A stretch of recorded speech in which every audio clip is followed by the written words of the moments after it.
The text came at 2:11 a.m. Your wife has strange men visiting every Tuesday, same time.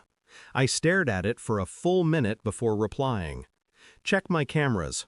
Already did. Systems offline. Someone disabled it. My security system had 3 redundancies. No one could disable it unless they had access. I called her. 3 rings. Who's visiting? Silence. Then, nobody. That word. Thin. Cracked. Like glass about to shatter. 18 years as a Navy SEAL teaches you to hear the weight in a voice, the tremor behind a lie. When the line went dead, I didn't move. Just listened to the hum of the air conditioner and the faint ring in my ears. The kind you get before something detonates. By morning, I'd booked a flight home. No announcement, no warning, just a quiet decision. Tuesday, 3 p.m. She didn't expect me. I saw it in her face when I walked through the door. That half second of panic before she smiled. The house smelled different, a cologne that wasn't mine. She talked too much, small talk, nervous talk, filling space so I wouldn't notice the silence underneath. But I noticed. At 2:55 I went upstairs, watched from the window. 3 men approached the house. Then a 4th, casual, confident, like they'd done this before. I didn't call for help. I didn't reach for a weapon. I waited. When the door opened, I moved. Fast, precise. They froze when they saw me, trained reflexes against mine. I didn't need to fight, just to look. They ran. I caught one before the gate, pinned him hard enough to feel his heartbeat through my arm. He didn't beg, didn't struggle. He just smiled. "Your wife works for us," he said calmly. "Has for 5 years." Then softer, "Ask her about Istanbul."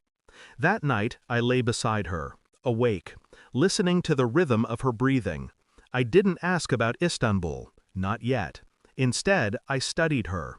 Every gesture, every glance at her phone, every nervous swallow. In the morning I checked the router logs, hidden devices, encrypted traffic. My wife had been sending something out, late nights, repeated patterns. I mirrored her phone. A ghost version appeared on mine. Coded messages, coordinates, files disguised as recipes. 5 years of transmissions. 5 years of sleeping beside an enemy. Still, I said nothing. I smiled when she asked what was wrong. I kissed her before work. I even said I love you, because I needed her calm, needed her to believe she still owned my trust. Betrayal works both ways. 8 days later, I had everything. Bank records, communications, the names of her handlers, the money.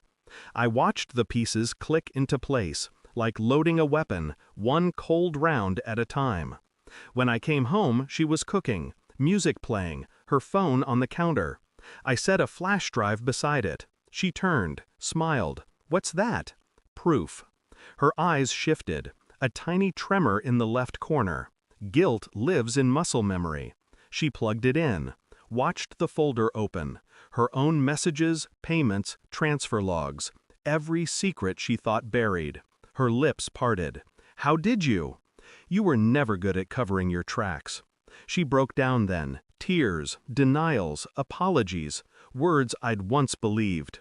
I just stood there, silent, watching her unravel under the weight of her own voice. When she realized I wasn't angry, just done, that's when the fear set in.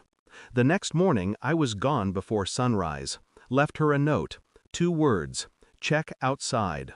On the porch, 2 envelopes, one for naval intelligence, one for her contact abroad. She would understand what that meant. By the time she saw them, I was miles away. No calls, no messages. Later she tried to reach me, dozens of times. Then once more from an unknown number, a whisper, "Please, don't do this."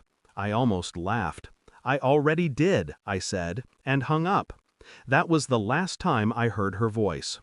2 weeks later, I read the headline, "Local woman arrested on espionage charges." No name listed, but I didn't need one. The photo told me everything. Empty eyes, the look of someone who finally understood the cost of their choices. I didn't feel satisfaction, not even anger, just silence. Because the truth doesn't heal, it cleans. It strips everything down to what's left when lies are gone.